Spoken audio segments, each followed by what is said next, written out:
আপনারা সবসময়ই অন্যায়ের বিরুদ্ধে ছিলেন। চিটাগাংয়ের কিছুক্ষণ আগেই আমরা আহত যোদ্ধাদের সাথে দেখা করে আসলাম। আপনারা যে বীরত্বের সাথে জুলুমের বিরুদ্ধে প্রতিবাদ করেছেন, সেই জন্য আপনাদের সবাইকে অনেক অভিনন্দন এবং অনেক স্যালুট।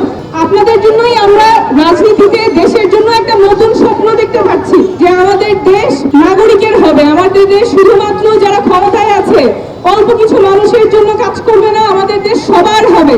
আদালতে গিয়ে শুধুমাত্র টাকার অভাবে অথবা ক্ষমতায় কে আছে তাকে চেনে না, এরকম কোনো কানেকশন নাই, তার অভাবে মানুষ বিচার পাবে না, এমন দেশ আমরা চাই না। আমরা চাই এমন দেশ যেখানে যে কোনো সাধারণ নাগরিক তার ন্যায্য বিচার পাবে, রাষ্ট্রের কাছ থেকে তার ন্যায্য হিসাব বুঝে নিবে। আমরা চাই না এমন দেশ যেখানে টাকার অভাবে মানুষ চিকিৎসা পায় না। আমরা চাই না এমন দেশ যেখানে সুশিক্ষার অভাব থাকে। আমরা একটা সুন্দর বাংলাদেশ করতে চাই, যেখানে রাষ্ট্র নিজের নাগরিককে গুম করবে না, খুন করবে না। এই ন্যূনতম চাওয়াতে আমাদের সবাইকে এক থাকতেই হবে। এখানে দল মত নির্বিশেষে সবাই নাগরিকের অধিকার প্রতিষ্ঠা করতে হবে। ন্যূনতম বেঁচে থাকার অধিকার তো আমাদের সবার থাকা উচিত। রাষ্ট্র কেন নিজের নাগরিককে গুম করবে? রাষ্ট্র কেন নিজের নাগরিককে খুন করবে? এই অবস্থা থেকে আমাদের বের হয়ে আসতেই হবে। যেই জন্য আমরা নতুন সংবিধানের কথা বলছি। বিদ্যমান যে সংবিধান, সেই সংবিধানে শেখ হাসিনা আমাদের নিজেদের নাগরিক, বাংলাদেশি নাগরিককে গুম করেছে, খুন করেছে। এই ব্যবস্থা আমরা আর চাই না। নতুন বাংলাদেশ আমরা নতুন ভাবে নিজেদের জন্য সুন্দর করে গড়ে তুলব, এবং সেই যাত্রায় চট্টলাবাসী আপনারা সবাই একসাথে এই নতুন স্বপ্নের দিকে এগিয়ে যাবেন।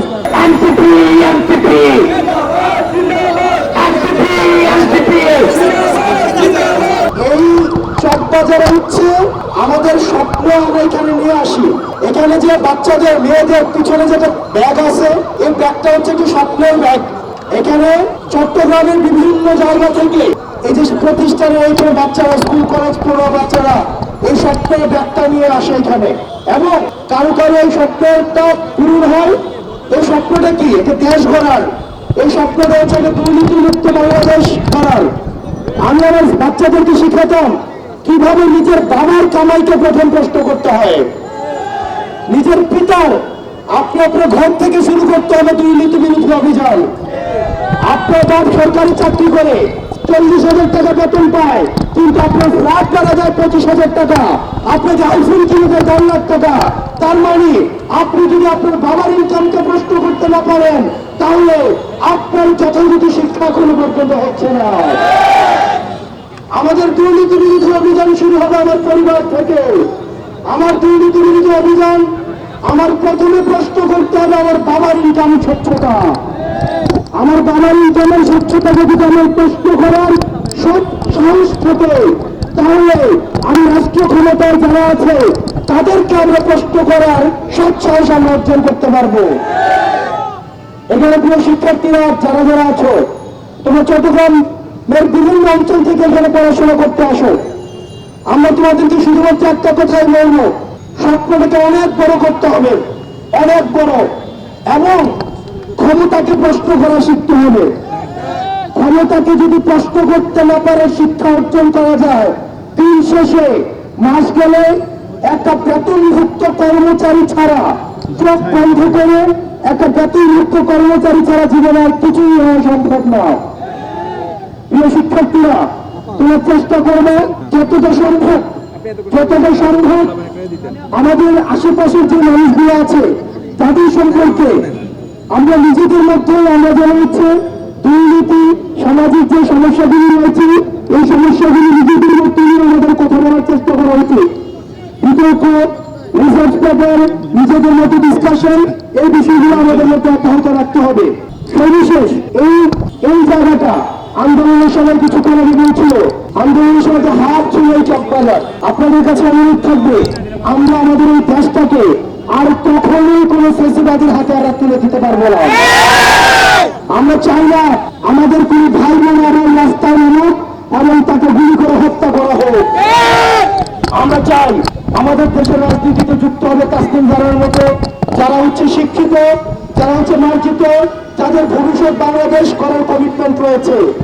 রাজনীতিকে যারা পেশা বানিয়েছে, তাদের রাজনীতি করার কোনো প্রয়োজন নাই। রাজনীতি কোনো প্রাপ্তির জায়গা না, রাজনীতি হচ্ছে দেওয়ার জায়গা। আমরা তরুণ প্রজন্মের আপনারা যারা আছেন, আমরা চাই আপনারা তাসলিম যারা হয়ে উঠবেন। তাসলিম যারা যেভাবে দেশকে, আমরা আগে তো রচনা লিখতাম এম ইন লাইফ, যে আমরা ডাক্তার হব, অনেক বড় ডাক্তার হব, ডাক্তার হওয়ার পরে আমরা গ্রামে গিয়ে হচ্ছে কি করবো, চিকিৎসা দিব। কিন্তু আমরা একজন ডাক্তারকেও পাই নাই যে ডাক্তার হয়ে গিয়ে নিজ গ্রামে ফ্রিতে চিকিৎসা দেয়, দিয়েছে। কিন্তু আমরা যারা আপনাকে দেখতে পাচ্ছি, উনি বিদেশে পড়াশোনা করে আসছেন, দেশের টাকায় উনি ডাক্তার হয়েছেন, আমার দেশের মানুষের সেবা করার জন্য আসছেন। উনি পারতেন না 2-3 হাজার টাকা ভিজিট নিয়ে উনি হচ্ছেন ফি নিয়ে উনি চিকিৎসা করতেন, উনি ইনকাম করতে পারতেন না। কিন্তু দেশের জন্য, দেশের মানুষের জন্য, দেশের সমস্যা সমাধানের জন্য আজকে আমরা আপনাদের কাছে নেমে এসেছি। আপনারা যারা শিক্ষার্থী রয়েছেন, আপনারা দেখেছেন আমরা নিজেরাও হচ্ছে নিজেদের স্বচ্ছ আমাদের ইনকাম সোর্স রয়েছে। রাজনীতি করে, টেন্ডারবাজি করে আমাদের চলাফেরা করার কোনো প্রয়োজন নাই। প্রিয় চট্টগ্রামবাসী, আপনারা দুর্নীতির বিরুদ্ধে সরব থাকবেন, ক্ষমতাকে প্রশ্ন করবেন এবং যোগ্য নেতৃত্ব নির্বাচন করবেন। আগামী নির্বাচনে গত বছর নির্বাচনে একটা ভোটার দাম কত ছিল? কত ছিল? কত? 2000? এখন কত করে নেবেন? আমাদের দেশের নেতারা রাস্তার টাকা খেয়ে ফেলে, আমাদের দেশের নেতারা টেন্ডারবাজি করে, আমাদের দেশের নেতারা গরিবের সম্পদ লুণ্ঠন করে, আর আমাদের দেশের ভোটাররা ভোট বিক্রি করে দেয়। আমাদের দেশের ভোটাররা আগের রাতে ভোট বিক্রি করে দেয়। আপনার যোগ্য নেতৃত্ব নির্বাচনের পূর্বে আগে নিজে যোগ্য ভোটার হওয়া উচিত।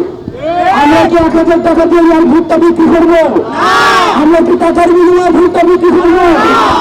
আপনার এখানে যারা শিক্ষার্থী রয়েছেন, আপনার বাবা, আপনার মা, আপনার পরিবারের দায়িত্বজীবী রয়েছেন, উনি যদি ভোট বিক্রি করতে চায়, ওনাকে আপনারা প্রতিবাদ করুন। ওনাকে বলেন, আপনি আজকে 1000 টাকা দিয়ে ভোটটা বিক্রি করছেন, টাকার কাছে ভোটটা বিক্রি করে দিচ্ছেন, 5 বছর ওই নেতা আপনাকে নির্যাতন করবেন।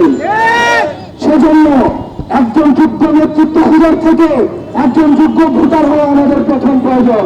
এজন্য আমাদের সবাইকে সচেতন হতে হবে।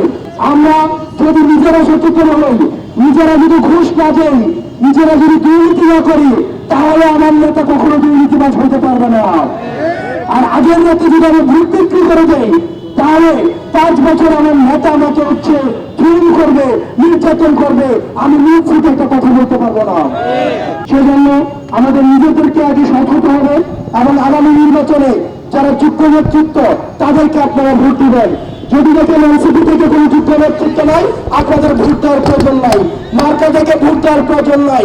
যে আপনার সেবা করবে তাকে আপনারা ভোট দিবেন। যার জাতির কাছে কমিটমেন্ট রয়েছে, দেশের কাছে কমিটমেন্ট রয়েছে, আপনারা তাদেরকে ভোট দিবেন। আপনারা ভালো থাকবেন, সুস্থ থাকবেন।